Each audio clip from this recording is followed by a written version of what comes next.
Okay, today we're going to work on the Haggadah itself. Okay, the Haggadah is basically made up of something called the Seder. Now the Seder has 15 steps, Kadesh, Urchatz, and so on. What we want to try to do is help you guys understand what in the world is going on with the Seder. The first thing we have to know is that the Seder itself is very, very, very strange. Why is the Seder strange? Because it mentions a lot of things that we wouldn't really expect it to mention, and it doesn't mention a lot of things we would expect it to mention. It means on the simple level, if you see the Seder, you would expect it to help me know what I'm supposed to do next. What's next, what's next, what's next. Things that I don't usually do, it's going to remind me to do. However, it's definitely, on the simple level, not exactly like that. We'll see. We have a special bracha of the Geula, which it doesn't mention. It doesn't mention anything about the 4 cups. So if it was trying to tell us about new things on the night, it should have mentioned something about the 4 cups, which are totally not mentioned there. There are things that certainly should not have been mentioned, like washing your hands. On the simple level, everybody knows to wash their hands. You wash your hands every Shabbos. There's nothing special about this night. And even Kaddish, making Kiddush, that's also it's a normal thing, right? So the question is exactly what is the Seder doing, and more so, the words of the Seder are very, very strange. The words of the Seder, for example, really any of them, they're all very strange. The rachatz usually means like you take a shower, go to the mikveh. You don't usually when you wash your hands, you say natal, natilah. Okay, karpas is also very strange because Chazal described the dipping as dipping. They don't say anything about what you're supposed to dip with. And then when the Haggadah comes, it doesn't say dip. It says karpas, which is like some kind of a vegetable or something. It's very weird. Yachatz is totally made up. There's no source for it at all in the Gemara at all. Even Magid, which means speak, it should have said Haggadah, say the Haggadah. The word Magid, the form of the word Magid is very strange. Why first it says Urchatz, then Rachsa? Even the word Kadesh, it should have said Kiddush. But basically, all of the Shulchan Oreich is also a very strange word because that means set the table. Now, nobody's going to set the table after they, you just ate the matzah. You're not going to set the table. Now, you're supposed to set the table before it's supposed to be set before you even start. So all of the words are very, very suspicious over here. You guys with me? Mm-hmm. Everything is very quiet, so I feel like I'm speaking to air. You guys are all good, yeah? So what I try to do is understand what is this quote-unquote Seder? What is the Seder? Okay. Now, in order to appreciate the Seder, I'm going to give you my understanding. That's all I can do, right? And you'll take it, you'll leave it. Yeah. I'm going to send you a paper, which is like a 15-page paper, so that goes through all the steps I'm talking about, and it'll explain it in much more detail. So something I said you don't really totally get. If you look at the paper, you'll be able to understand hopefully better. And if not, you can ask me a question about it. Okay. Now, as an introduction to the Seder, I want to explain a few things. The first thing is that Pesach is actually called 3 different names. There's even more. But there are 3 names that are directly relevant to the night of Pesach. One is called Leil Shimurim. Okay. One is called Chag HaPesach, and one is called Chag HaMatzot. Yeah. Have you guys ever heard of the name Leil Shimurim before? Yeah. Yeah. What does Leil Shimurim mean? I think it means the night of watching something. Okay, that's good. That's not bad. So it means the guarded night. What does it mean? What does it mean, the guarded night? More. Veg, you gotta know that. Listen, Alex, I don't know you, okay? It's the guarded night. Okay. What's the guarded night mean? It means it's the night that's been set aside for the future Geula. Hashem is guarding this night because this is going to be the night of the future Geula. No basically, at Yetzias Mitzrayim, it was the night which he revealed. Alex is all ready to go. Yeah. I'm Rabbi, I got to pack a bag tonight. That's right. B'ezrat Hashem, it's coming. I think it's coming. I think we're maybe going into labor over here. I'm going into labor. I don't know. Let's go. Alex, let's get it, baby. Let's go. Okay. So basically, right, in any case, the Leil Shimurim is called the guarded night, means it's the night which is set aside for the future Geula. Now, the beginning of the future for Geula for sure came down in Pesach. And like I told you guys before, at one point or another, every year there's a certain revelation of the future Geula, which brings us closer to the Geula and removes the Ra. Okay. Now, this aspect of the future Geula, that finds primary expression through the 4 cups. We're going to talk about that soon. But that's one topic. So there's one topic of the Seder which revolves around the 4 cups. Okay? Number 1. Number 2. Yeah? It's called Chag Pesach. Now, Chag Pesach, that is conceptually a one-day Chag. That's just the first day of Pesach is called Chag Pesach. That's the time when we actually check the carbon Pesach. And there's a certain spiritual completion which we get over there, which is primarily associated with our neshama. Yeah, the Pesach, we told you before, the carbon Pesach, that's one aspect of the carbon Pesach, is that is what allowed us to receive the status of being called children of Hashem, right? And in that context, the carbon Pesach gives us our neshama, because the neshama is what gives us, what gives us that quality of being called child of Hashem. You got it? That's called Chag Pesach. The third topic is called Chag Matzot. Chag Matzot, yeah, that is a 7-day Chag. We can't eat chametz. And the first day of the Chag, it starts off on this night. And we explained before that has to do with the completion of the physical body. Okay, so now we have 3 things. We have the future Geula, okay, which is everything. We have the Pesach, which primarily relates to the Neshama, as we're going to see what that has to do with soon. Yeah, and then we have something called the Chag Matzot, which has to do with the Guf. Now, these are 3 different themes which we're going to see. We're going to go through the Haggadah. Okay? Now, what they did, we're going to start like that. That's good enough. I'm going to just start going through them. There's a couple more Haggadahs we'll do. We'll do the other introductions we need as we go through the Haggadah itself. Okay? Now, when you start off, email is this in? What's that? Which email is this in? Is this information in any of the notes? I didn't send it yet. I'm going to send it to you either tonight or tomorrow. I'm rewriting it from last year with a few more details and taking out some things, whatever, with a few more details, and I'll send it out to you guys after the year, so you'll have it. It's nice. I just wrote it last year. I'm going through it now again. Okay. Okay. So the first thing I'm going to tell you is a little introduction to the 4 cups, because really Kadesh. Why does it say Kadesh? Because we have to understand that this Kiddush is not a regular Kiddush. That's why it says I'm going to explain to you each one of these special words in the Seder is coming to tell us something very different is happening over here than on a regular day.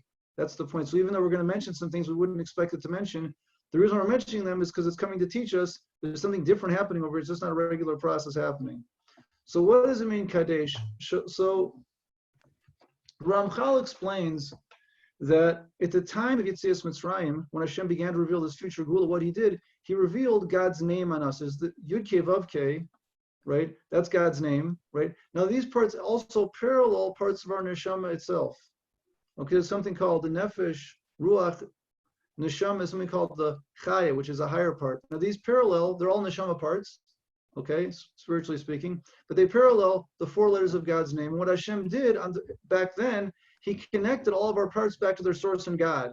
So when he did this, he basically blew apart the tumah. When the tumah, anything tumah that was stuck on, he fried it off because they were completely connected back to God. And what happens is that comes around every Pesach, which is called Leil Shimurim LaHashem. It's the night which is guarded for Hashem, for Yud Kei Vav Kei, to bring his completion to his children. In the end, he's going to bring it to us in the final Geula. And every year we have another chance to connect to it. The wine itself is the quality which connects us to that. Chazal gave us a special tool called the 4 cups, which helps us to connect to that. So that's going to be connected also Yud Kei Vav Kei. So we're going to explain how that works through the Haggadah. Okay, I'm telling you about that now because that's very connected with the Kadesh, because Kadesh is the Kiddush. Now the first Kiddush is not just a regular Kiddush because it has been connected. Chazal connected this Kiddush with the first of the 4 cups, which means even though we're making seemingly our words as a regular Kiddush, we're connecting it with this spiritual completion, which is called Kadesh. Kadesh always has to do with godliness. This is very connected with the first letter of God's name, which is Yud. Yud itself is a small letter which kind of floats above the line. It has no connection with the bottom part. That represents the concept of godliness that is beyond. In any case, through the higher levels of our neshama, particularly the part that's called the chaya, that's what that can connect. That can connect up to higher levels of godliness and make a direct connection between us and God. Okay, so that's the first quality of the Geula, what's coming out on this. That's why it starts with Kadesh. It's connected to the Yud of Hashem's name. And we connect. We start building from the top. You guys understand? And when we drink the cup, that gives a certain quality which connects us with that spiritual flow. You guys got it so far? Yeah. Why specifically the word Kaddish? Okay, a lot of questions there. Benji, what do you say? Why specifically the word Kaddish is connected to Yud? Because Kadesh is lashon of Kedusha. Kedusha means godliness. That's what the definition of Kedusha is. So Kaddish means we're getting ready to become godly, to connect to godliness. Kadesh means it's a Kadesh. We're getting ready to now. It's not regular Kiddush. Lashon Right? Kiddush is also Kiddush is being a sanctifying Kadesh, to the- sanctify. What? No, No, Kiddush to so- right, sanctify. but Kiddush, we're using a different language. Kiddush, right? That means to say we're bringing in the holiness of the day. The day, it's not a regular day, it's a holy day. So it's a day Okay. which can connect us to some kind of a spirituality, which is ready for that, which is relevant to whatever Haggadah is. Over here, it's a different thing. It's the first letter of God's name. It's been Kadesh is the first letter of God's name. Kadeshified. It's Okay. an allusion to, it's not, we're saying Kadesh to explain, it's not a regular Kiddush. Normally the Kiddush relates to the quality of the holiness of the Chag of the day. Over here, this is not just the holiness of the day, this is a different quality of holiness, which is the beginning of the future Geula, which is the first Yud of God's name. Okay. That's alluded to in the word Kadesh, as Rabbeinu Bechaya, because the concept of the first Yud is the part that's above, kind of floats above, and that's the godly part that can connect. That's the, even though all of God's name is all godly, but the Yud in any case connects to this higher quality, which is kind of separated. You understand? Yeah. So it's emphasizing that it's not a regular Kiddush, which relates to the Yom Tov. There's a Yom Tov of the day, which gives you like a hetzer to make Ochel Nefesh, and it's a regular thing. That really doesn't relate to Neshama at all. That's what relates to Ruach.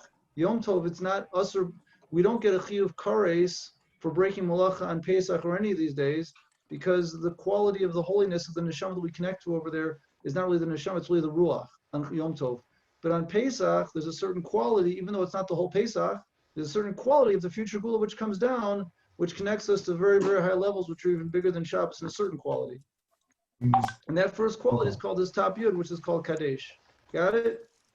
Yeah. That's alluded to in this word Kadesh as Rabbeinu Bechai. I'm putting Rabbeinu Bechai basically. It's not, I didn't make this up. Okay? So that's why it's saying it's not, we say the first thing to explain this Kiddush we're doing, it's not a regular Kiddush, we're doing something a little bigger connecting to this first letter of God's name, which is the first aspect of the Gula. Got it? Got it. Yeah. Okay, good. Sounds good. Next thing it says is Orchatz. Now we have Orchatz and Karpas. Now, normally we do not wash our hands until we have the the bread. Usually wash before bread. Over here we're doing a very strange thing. We're going to have a certain like an appetizer over here of some vegetables, some karpas. And we're going to wash for that, even though normally we don't wash for these things. Over here we are washing. And the idea is like this.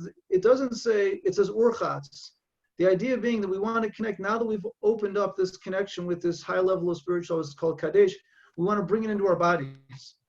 Okay, we want to bring it into ourselves. So what we're going to do, the karpas itself, why do we eat karpas? So I asked you before, we pointed out that the actual dipping is called a sign for the kids. We dip, why do we dip? To get the kids to ask a question. This is going to be the introduction to the Manishtana. You guys with me? Mhm. Right? Yes? So the Gemara describes it as dipping, but actually the Haggadah calls it karpas. Why? Because the idea is, in this dipping itself, there's a certain quality of a little meal that we're having over here. We're dipping for the meal. What's the meal? It's going to be a karpas meal. The word karpas itself, all the Rishonim explain, is an allusion to the words perach samich, that there were samich is 60. That means there were 60 Rabu, which is 600,000 people, which is like the Jewish nation, who had parach, chav reish pei. They found a word that was going to allude to the abuse that the Jews got in Mitzrayim. You understand? They gave them a lot of hardship, right? And the idea is like this, that in order to accept the future Geula, right, we ourselves, the future Geula was promised to Abram. Really, the future Geula should have come out after 400 years of Mitzrayim.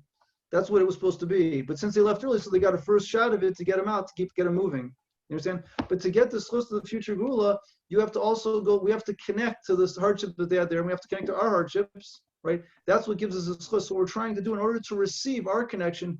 When they left, they had their hardships. It was already there.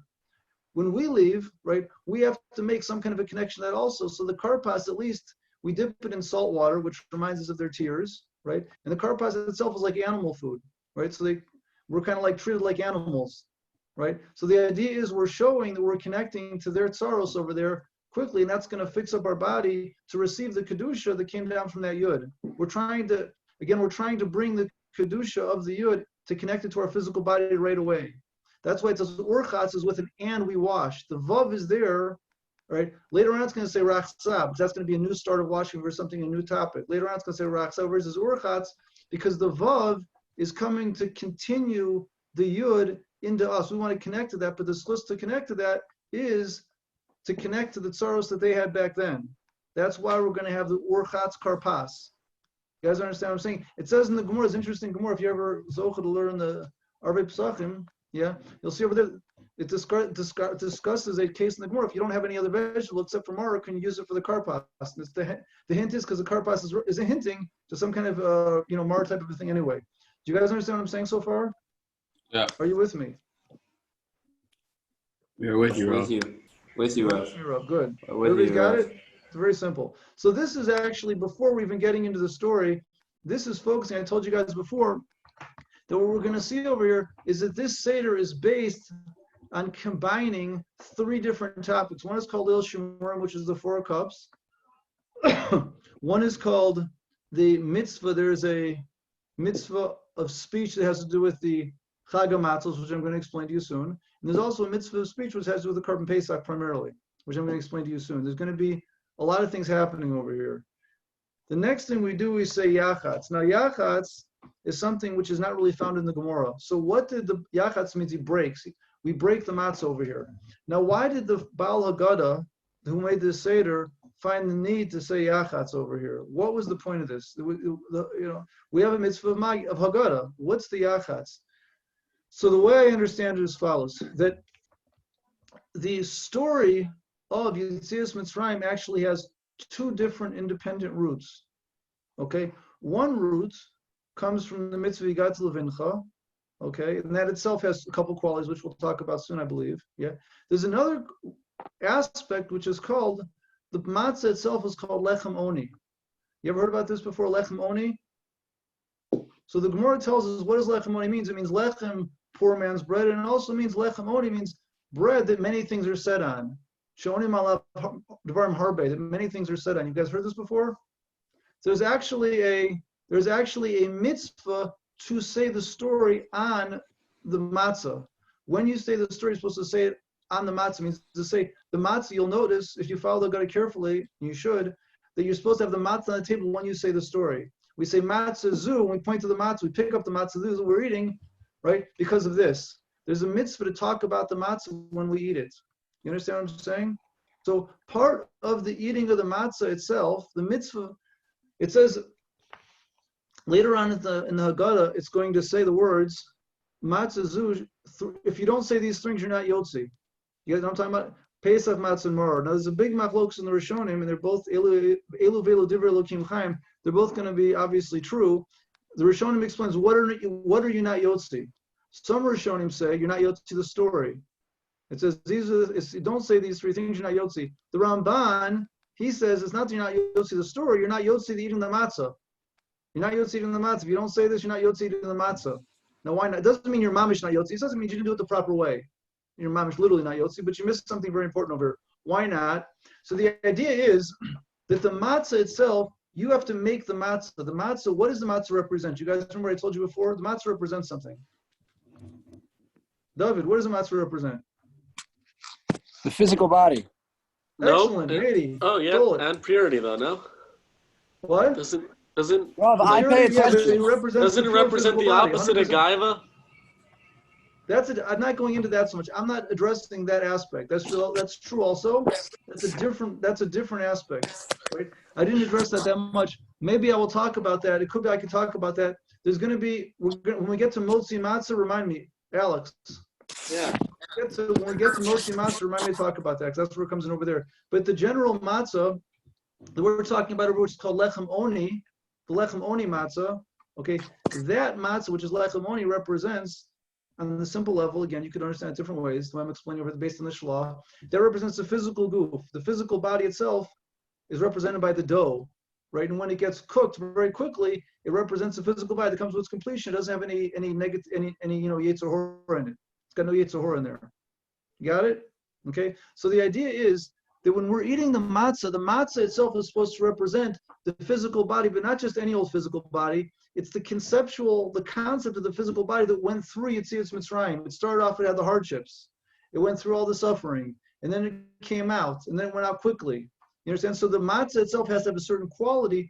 When we say the story over the matzah, and that shows what the matzah is supposed to represent, then it's going to be called the proper quality of matzah that is going to represent what it's supposed to represent. It's got to be charged up. It's charged up through our speech. You understand what I'm saying? It's going to get a quality of the goof that got suffering, that then got fixed up because of the suffering. When we break it and we say, this is lechamoni, we're going to talk about the sorrows that the Jews went through on this matzah, because this matzah represents the bodies that went through that, that gives it a certain quality that it will be able to accept the completion, and then we're going to eat it and bring that into our body. You guys understand what I'm saying? It's kind of conceptual, but you follow what I'm saying at all? Rob, can you explain No. that one more time? I didn't follow that. Okay, I'm going to try explain one more time. I'm going to try one more time. It's all in the paper, I hope, but I'll try to explain one more time. I know it is a little bit conceptual. The matzah that we're eating is not just, if you just pick up a piece of matzah on, Seder night, you don't say any story on it. There's a very important quality of the matzah which is not going to be spiritually energized properly. This mitzvah itself, just like when you make a mitzvah of tzitzis, similar, it's not the same thing exactly. Just like when you make a mitzvah of tzitzis, you have to have l'shem mitzvah tzitzis, or else it's puzzle. You have to have in mind for right. When you sit in a sukkah, according to the halacha, you're supposed to say, I'm sitting in the sukkah in order to remember something that happened. So too, when we make the matzah itself has to have a certain quality that represents something. What is the matzah supposed to represent? It's supposed to represent the Jewish bodies that went through the suffering and came out to the redemption. How does it get that quality? It's just a piece of matzah. It gets that quality when we sanctify it to that point, to that meaning with our words. When we say the story on it, then it gets a quality of that. And then we eat it after it's been sanctified properly in that way. You see what I'm saying? That's why we say the story on the matzah. That's why it says, that's why the Ramban understands that if you don't say these words on the matzah, you're not yotze eating the matzah, because you didn't make it properly. It's not a full baked matzah. It hasn't been spiritually charged up to give you the benefits it's supposed to give you. It's supposed to take the suffering and bring it into you, and with the qualities of completion that they got because of that suffering. You understand? So the reason why he put it in here is because this is going to be one starting point of the story. One starting point of the story is going to revolve around the matzah. Therefore, he put it into the Seder, Yachatz, to show that it's an introduction to the story, because there's going to be a different starting point of the story. I'm going to tell you right now, in a moment. But right now, one point of the story is revolving around the physical body's completion, which has to do with this matzah. Therefore, we put a step on is an introduction to the story we're about to say with Yachatz first, so we can have the matzah on the table now. Got it? Yes? Alex, you there? Got it. I see a thumb. Good. Excellent. Josh, you there a little bit? You got it? With you, Yeah, I Rob. got it, Rob. I got it. I'm with James, you. you got it? I'm on mute. One second. I don't hear you, Josh. I'm on mute, but I got it, Rob. I got it. I see a thumbs up on your screen. That's I great. got it. I got it. Yeah, That's cool. I like that. That's really good. I like that. That's amazing. All right.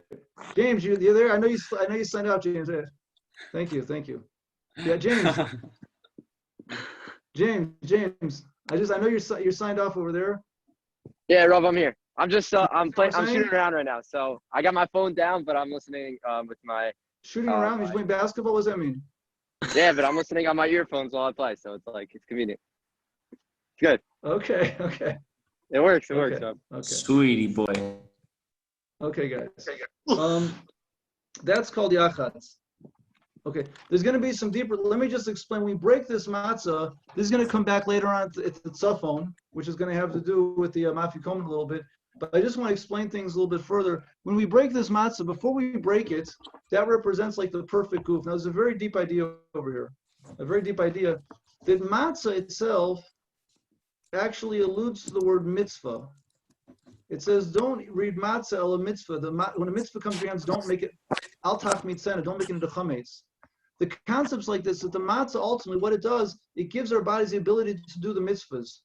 Now this matzah, which is a whole matzah before we break it, has two qualities. It's a combination of a body and a spiritual quality which can interface with that body. Okay, when we break it, there's an idea you're supposed to make a daled and a vav. The vav represents the internal spiritual part. The body represents the external part. Actually, a hey, the letter hey in Hebrew is actually a daled with a vav inside.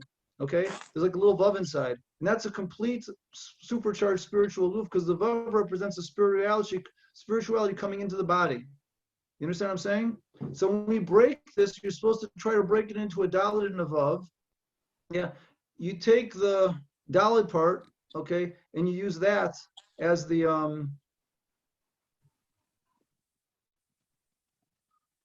as the the lechamoni, and then you get the vav at the end. The vav comes back at the end, and you that's the tzafon. You're saying that's going to be the hidden spirituality supposed to come back at the end. So you take away that, you put it away. That's called the hidden part you get at the end after this whole process. Because the whole point of Yitzias, of going into the Galus, the whole point was to get this gula, to have this chus, to connect back, to get that completed goof again. That's like Adam Rishon had a very completed goof at the beginning. He lost it. That's called breaking it, right? And then it gets put away, hidden at the end. That's what we're going to get at the end of the Seder. We're going to get this quality of completion back in our body. You guys got it? Yeah. Okay. So anyway, you put it away like that. The next thing it says is Magid. Now, the word Magid, if you don't really speak Hebrew, it's hard to appreciate how weird the word Magid is. But the word Magid is very weird. It's not the way you'd say anything. I'll try to ask my wife, my daughters. They all weren't sure exactly what the proper context of this word was exactly. But the word itself comes from Haggadah. Obviously, the word Magid comes from it. It comes from the V'yigadah Levincha. Okay, and it means to tell over, to state. Magid is like to state, right? The word Haggadah is actually something which is used in Beis Din when they talk about the language you guys were learning. Makos? No, you're learning Megillah. Yeah, but it says over there, Kevin Shehigid Shuveinu Chozer Magid. That's a language in the Gemara. Since a person testified, the testimony itself is called Haggadah. Okay, and the idea is that the speaking, one aspect of the story is a testimony. It's our testimony for all the miracles that Hashem gave us. Now, it's very important to understand that in the story itself, there are actually two aspects of the story. Okay, one aspect is an aspect of Kiddush Hashem. When we speak, we sanctify God's name in the world. One of the reasons I spoke to David about this, I think, in our tefillah shir, I think, actually, right? One of the reasons why Hashem took us out of the world, one of the reasons why Hashem took us out of the world in the first place is to sanctify His name. That's what it says. This is called the mitzvah of Kiddush Hashem. Anytime we're involved with sanctifying God's name, trying to make Hashem's name great in the world, that's the essence of our avodah, really. That's the reason why God took us out of Mitzrayim in the first place, is to sanctify His name. He revealed Himself in Mitzrayim. God calls the Jewish people His witnesses. We're His witnesses. This is actually the whole process of Mashiach's coming is about Him revealing His great name in the world. And when we're working towards that goal, that's what we're working towards. We're working to reveal His name in the world. Okay? Now, when we do that, that inspires Him to reveal it more. Now, one of the secrets of the Haggadah, one of the secrets of speaking of the Sipur itself, which is called, it's not called Sipur. It's interesting because Chazal describe it as the mitzvah Sipur. We tell the story, but for some reason, the Baal Haggadah, he changed it from Sipur to Magid. You understand what I'm saying? It doesn't say, it should have said Sipur. To Sapir, it's called marvelous Sapir, B'Siyas Mitzrayim. That's what they always called it. Chazal always called Sipur, but the Haggadah changed it. He did a funny thing, he called it Magid. The word Magid actually means to lamshich, to pull down. And one of the ideas is, I'm going to tell you another idea in a second, but they're both true, I think, is that the idea of the Magid is we're pulling down the Kedusha. With our mouths themselves, when we speak about God's wonders, that inspires Him to do them even more, to bring them down. Hashem wants us to be partners in the creation. And when we speak about the wonders on this night, that inspires God to reveal those same powers once again in our realm in a more hidden way, in a spiritual way. You guys understand what I'm saying? That's why it's called Magid. Magid means to say, we're supposed to give a testimony. Now, you guys understand what I'm saying so far? I'm going to say a little bit deeper thing, and then we'll go weiter. We're good? Okay, we're good, Alex. Thank you, Alex. Thank you, John. Yeah, let's get deeper, Rav. Okay, we got it. Okay, excellent. I got a real hand by Benji over there. Excellent. Okay, and James is playing ball. Okay, it's all good. Now we got like this. There's an interesting thing when it talks about, listen carefully, it's a little bit deep, but I think it's a very beautiful idea. When it talks about the mitzvah of Haggadah, it says, V'yigadah levincha. That means, for some reason, even though, of course, there's a mitzvah to do it to anybody, that's for sure, right? But in any case, it's described as a mitzvah to your son. Now, why is that? It could be, in my opinion, that's coming to reveal a deeper essence of what's really happening over here. What's the essence of what's happening? When you tell your son about all these amazing miracles, so you're increasing something called his brains, his mochin. You're increasing his understanding. You guys understand what I'm saying? That's what you're the father, you're increasing your son's understanding. You're making him bigger spiritually because you're increasing his understanding of what's going on. You understand? That is exactly what we're doing with God. It means we're Hashem's children. the mitzvah of speaking on this night is, we explained, let me go back a step, right? We explained before that this Chag is called Pesach, right? The carbon Pesach has to do with speech. Why does it's called Pesach, the talking mouth? The mouth that talks is called Pesach. The idea is that speech, that's the power of the neshama. When the only way the neshama can express itself in the world is through speech, okay? So the mitzvah of the night, we don't have a carbon Pesach today, you probably noticed. Maybe we'll get it by Pesach, but just in case we don't, and we haven't for a long time, we explained last class, I believe it was last class, what the concept of the carbon Pesach is. We explained that the carbon Pesach represents our ability, our service to reveal God's yichud into the world, His oneness into the world. That's what it was. That's what the carbon. It's going to destroy the avodah zarah and reveal His oneness to the world and our oneness with Him. Right? So our speaking on Pesach night does the same thing. The speaking is an expression of our neshama. Okay. Now go back a second. I told you before.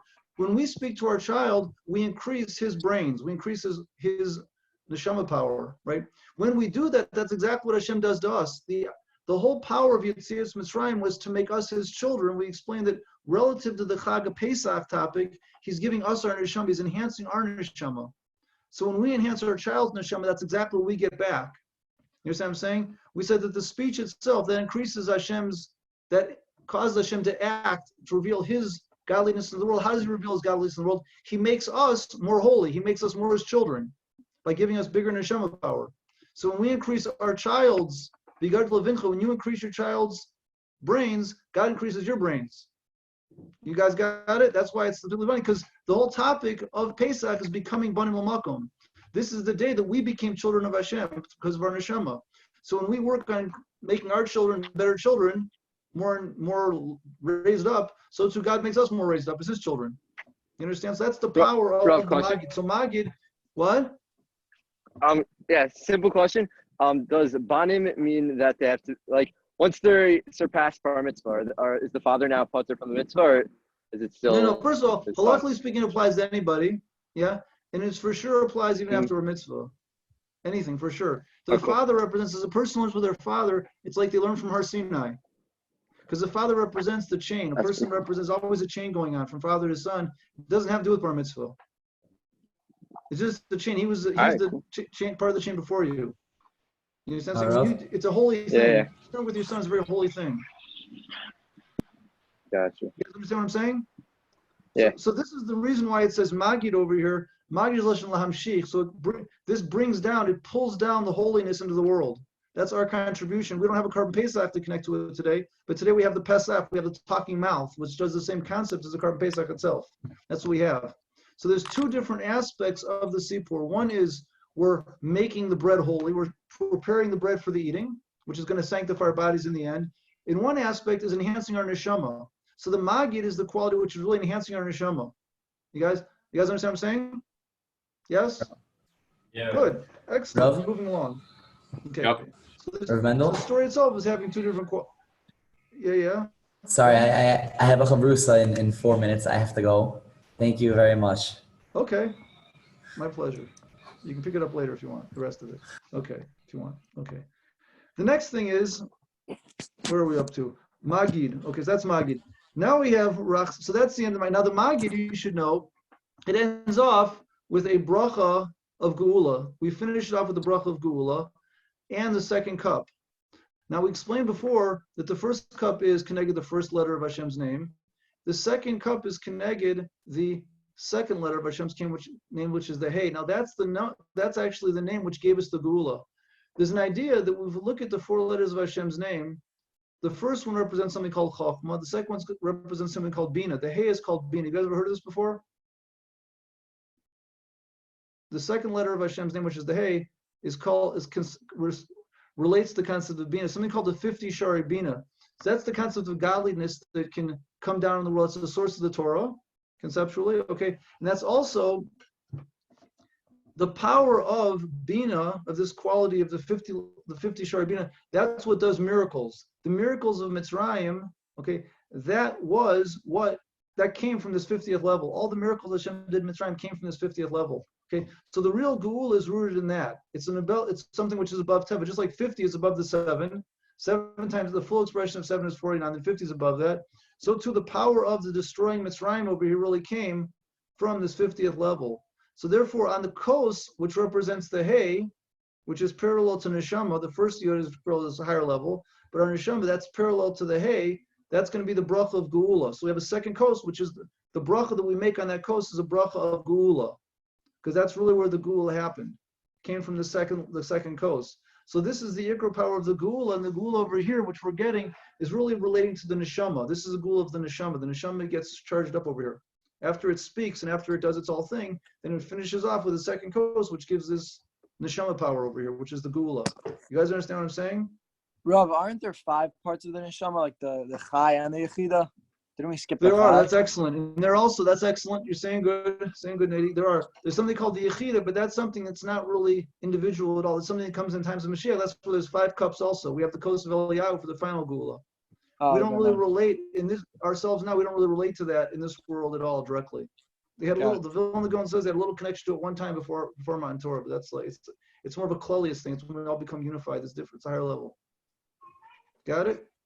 Okay, but Got yeah, okay. That's what there's 5 cups, potentially. Okay, is that clear so far? So that's the idea of the Magid. The Magid is our contribution. The more we speak about making a whole, the more we speak about God's miracles on this night, the more that inspires him to bring down more spiritual on this night, and that fixes up our neshama, which is going to be speaking throughout the whole year. You got it? We bring down the words, he brings down the power. That's called Magid. Great. Rachsa. Now this is interesting over here. Again, we pointed out this is the second time we're washing. This time we're washing. The reason why it says Rachsa, okay, the question is like this. Why we know every time that we're going to go have a Seder, we have to wash. So obviously we're going to have to wash. So why does that make part of the Seder? Why is it a different step in the Seder? So the answer is, and the same thing I was telling you before, the same kinds I was telling you before, it's not a regular washing. Normally we wash so our hands should be clean. So we're ready to eat the bread. No tumor on our hands. This is not a regular washing. This washing over here is a washing to prepare ourselves to enter a higher state of completion, which is we're going to get from the matzah from the matzah now. So it's again part of this thing. We're preparing ourselves to get the super completion of our goof, which is found in the matzah. You guys understand what I'm saying a little bit? Just not a regular washing. We're preparing ourselves. It's going to give us this cleanliness to prepare ourselves to get this completion that we're now going to try to get at the next level. We just got completion of our spiritual neshama soul. Now we're going to try to fix up our goof with the matzah that we just spoke about. We just went through the speaking on the matzah. Now we're going to eat the matzah, which is going to give us this ability to connect properly. You guys understand? Yeah. Okay. Good. That's called the rachsa. Now there's a deeper allusion over. That's why it says rachsa. It could have said a lot of things. It could have said rachatz. Rachsa. I told you guys before that the matzah itself, which represents the goof, that's alluded to in the last letter in God's name, which is a hey. That's called the malchus. That's the last letter of God's name is the hey. That's why it says rachsa, because we're doing a rechitza for the hey. We're trying to get ready to accept that hey, which I told you before. We're going to break the hey before I turn to a daled navav. This represents this last letter of Hashem's name, which parallels at some level the nefesh and the goof. Okay, so that's why it's called rachsa with the hey at the end, because we're washing now to get this quality of kedusha. Okay, now it says motzi matzah. Now once again, this is very strange at a certain level because motzi, that's a regular suda. We're always having motzi. What's motzi? I mean motzi like a menorah. So why are you telling me that? So again, it's the same concept once again. What it's telling, this is where Alex comes in. Alex, you still there? I don't see you, but Yeah, I'm still here. Oh, I see that. Like the Shekhinah. Don't see it, but we believe it's there. We know it's there. It's there with us in the Gullus. And that is Mashiach. Yeah. So this is what you were saying before. There's 2 aspects. There's 2 aspects. Here he is. Right. There's 2 aspects of matzah. I mentioned you before. One aspect is an aspect of the physical body. Okay. And one aspect is the aspect of the seichel. Remember we talked about that. The wheat. If we look at the wheat represents the seichel. Okay. Now, it could be understood, right, that there's 2 aspects also of Yetzer Hara, right? One is the physicality, the extra physicality, the taivas and things like that, and one is the gaiva. When seichel isn't working properly, that turns into gaiva. It's getting skewered. The chametz, the concept of gaiva comes from a skewered seichel. When chametz gets into the brains, what happens is it makes you the center of the world. You understand what I'm saying? That's one type of chametz. You guys understand what I'm saying? When chametz gets in the physical body, it's running after double cheese pizza. And when you eat matzah, which represents seichel, let's express what you really feel. Is that true? What do you mean? I don't know. That's remember. Didn't you say that like two classes ago? That's what you really feel, you said? No, let's like express like true expression. Yeah, I was talking about this. There's something called matzah. Called when a person comes into a state of geula, which the seichel has to do. When a person has a fixed up seichel, he has an ability to express himself properly in the world. He don't understand how to express himself. The seichel is what brings out potential properly. So chametz to the seichel, that brings you to gaiva. Means you're thinking you're the center of the world. That's chametz to the seichel. When you are eating when you're eating this matzah, the matzah itself has a certain quality to fix up your seichel. Now this is primarily mainly a Pesach night type of a thing. On the simple level, when we're eating the matzah for 7 days, okay, that's primarily talking about the goof type. There's a certain tikkun of the brains over on the first night, and that goes away. Now we're going to get fixed up again on Shavuos. That's where we're going to start the next day. We start counting 50 days of Shavuos. Then we're going to start working on our seichel and the neshama stuff. Okay, but after we get the first tikkun on Pesach, and that's called Haggadah Pesach. Haggadah Pesach does not finish in 7 days; it finishes in 50 days. Then it starts the next day. You start counting 50. We're going to start counting for 50 days till Shavuos. That's where Haggadah Pesach ends up. Chag Matzos is a 7-day Chag. That's focusing on making a new recreation of the body. So Pesach, right? I'm telling you, why am I telling you this? Because I'm explaining these two matzahs right now. That's why I got to this right now, just to understand. Yeah, there's one aspect of the Chag Pesach, which also has to do with matzah, but it has to do with the seichel quality. That's going to come to its completion on Shavuos. It starts on the first day, then you start counting back to, start counting up to 50. Okay? That's going to be that process. Okay? The matzah, which was the lechamoni, that fixes the goof. That completion of the goof is going to come to its completion on the 7th day of Pesach, of Kriyas Yamsuf.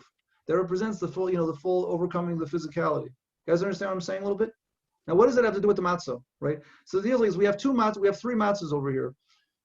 There's a matzah sholem, there's a complete matzah, okay? That complete matzah is not a regular piece of bread. It's a matzah which represents the seichel idea.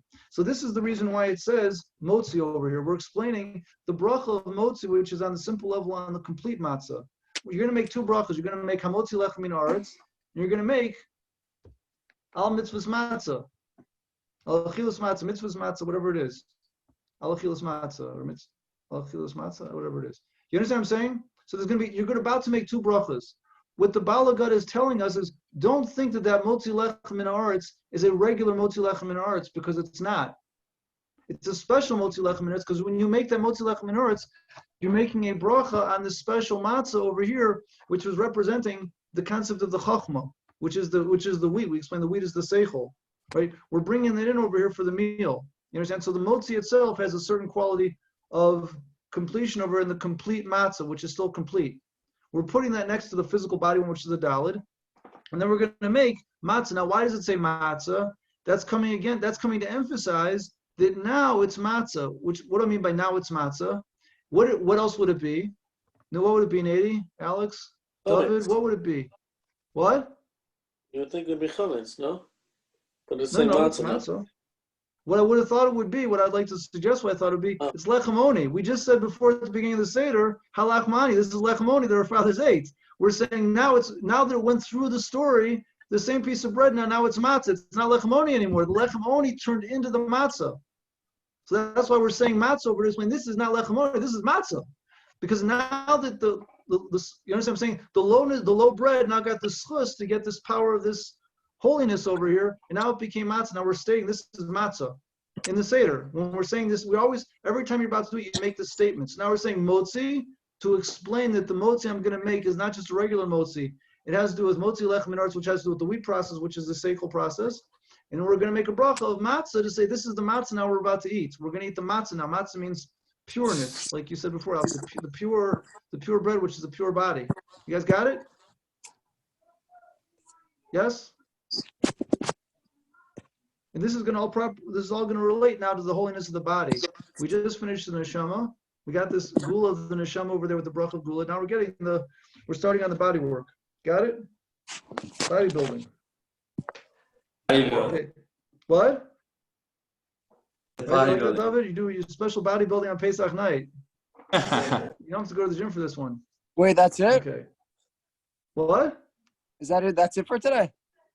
No. No. Oh. We're in the Oh, middle. okay. We're going through. Oh, okay. I was just saying we're Just got started, Nady. The first half of the Seder, the first part of the Magid, that's the neshama building.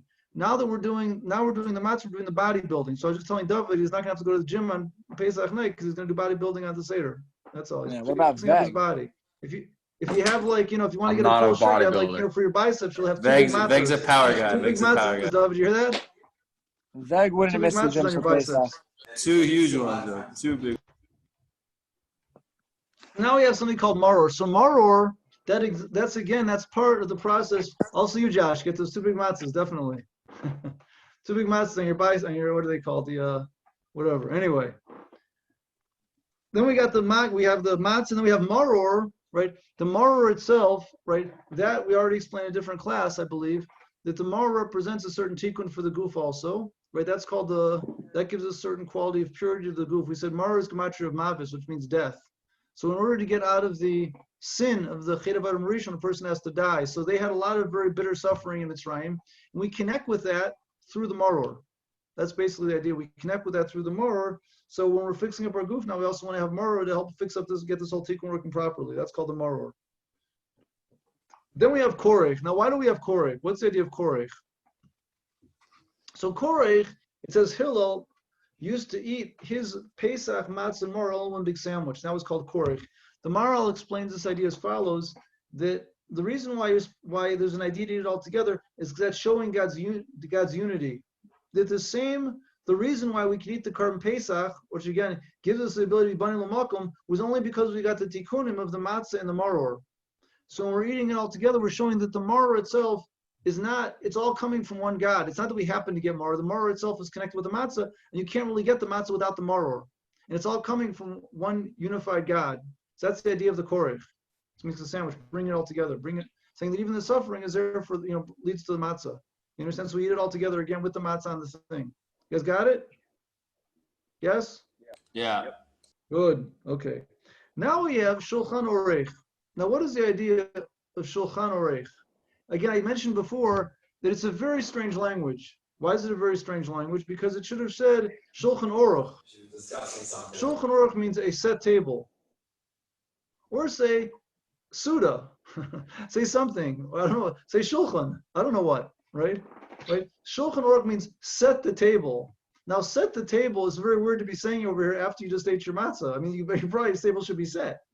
And not only that, but the Shulchan Aruch says it's got to be set before you even come home. Never says that. It's on Pesach. It says the table should already set. So what does it mean, set the table? Shulchan Aruch. So the Shulchan goes, set it up. What does that mean? Yeah. So it could be understood, is what I would like to suggest, is again, the Baal Haggadah is coming to tell us this is not a regular meal. This is not a regular meal. All the Seders coming to tell us over and over again, don't think this is anything regular happening over here. It's all been Sederified. It's all been Pesachified. It's different, right?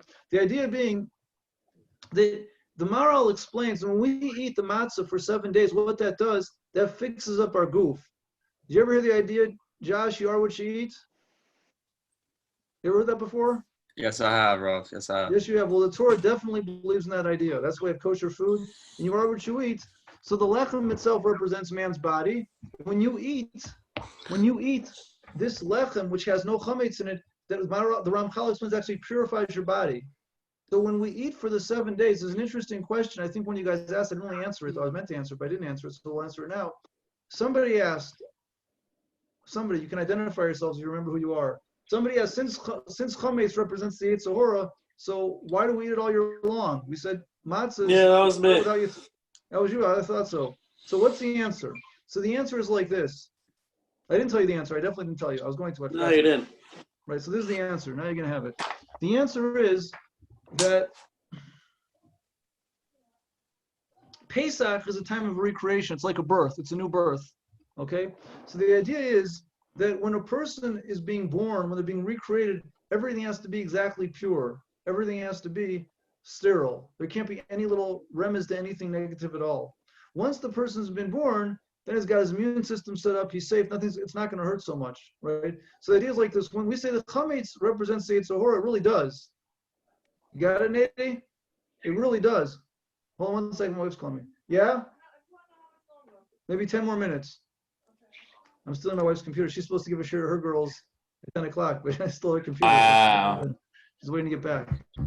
Okay, so we got 10 minutes.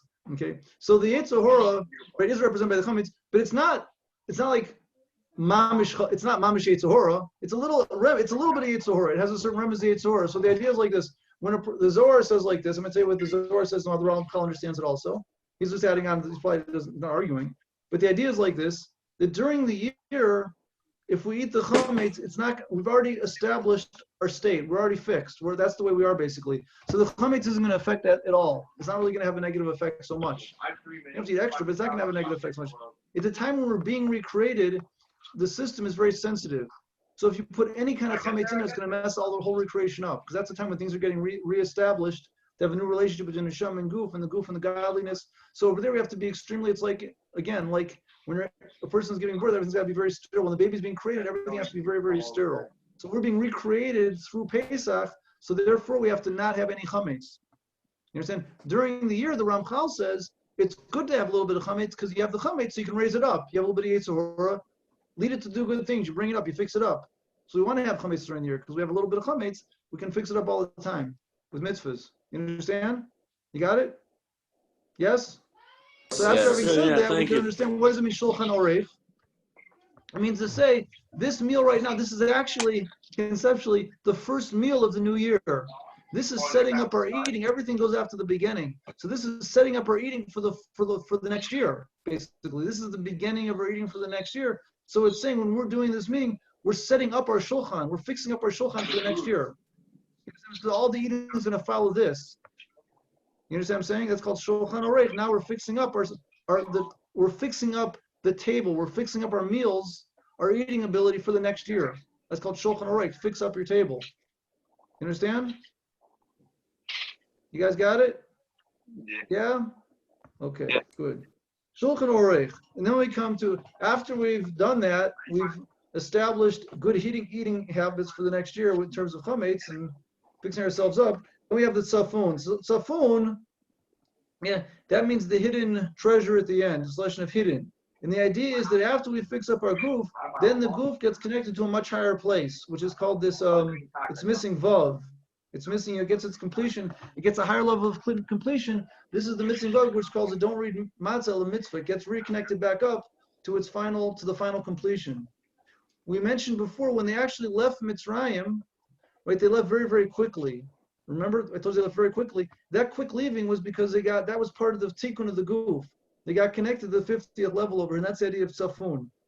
Right, so when we get this extra matzah back that was hidden, that represents the quality of Olam Haba. That's a connection which connects us with the upper world. That connects the goof with the upper world. That's why it's hidden. It's the hidden matzah, the shmur matzah. So that's the idea. We lost that connection at the beginning. We broke it, and now after we fixed ourselves up and got into that level, now we can connect back to the spirituality which is found in the goof, which takes us into a higher level. You guys understand a little bit? That's called the tzafun. Okay. So they had that level, and then we lost it. Adam Rishon had it, and he lost it. And then so we're coming now to recreate. Man, the whole recreation process over here is recreating us to be in the place of Adam Rishon. So Adam Rishon had a very direct connection with godliness. It got lost. So when they left so fast, that meant that they had that connection for a little bit?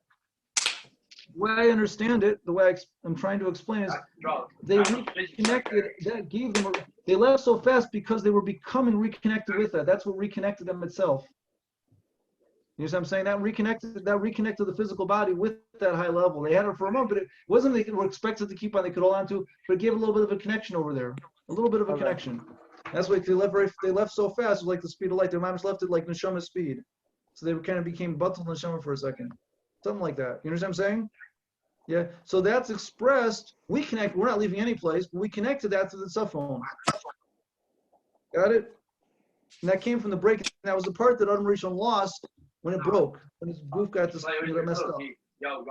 Get back now. Okay? Now we have Baruch. Now Baruch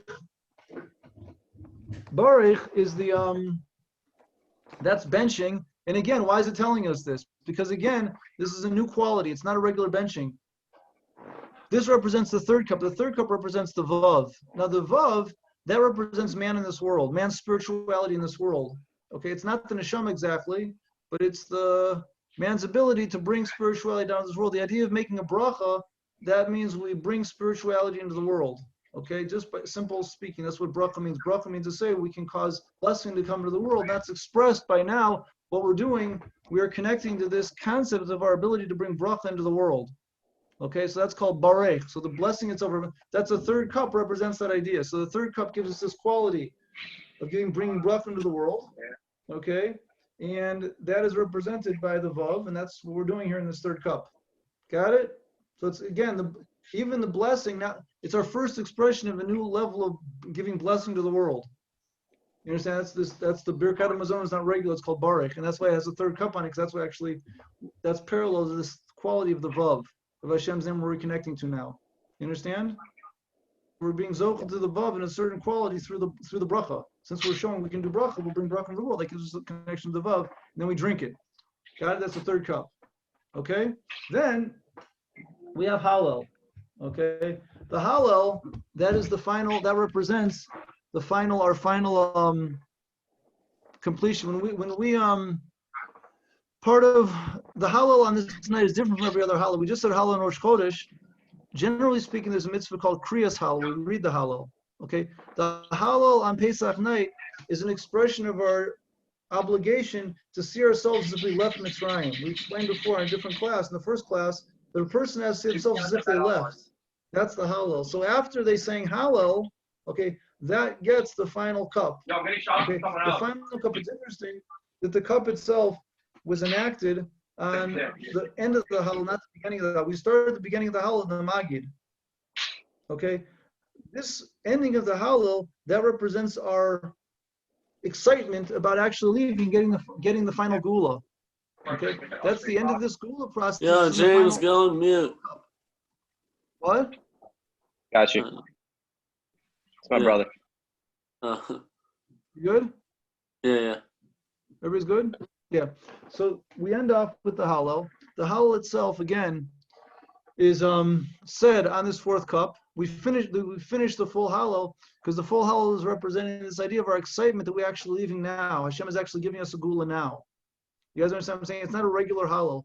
Normally Hallel we read the Hallel over here, just like the Jews said Hallel then, so too we say Hallel now, because we ourselves recognize that we're getting our own Gula now.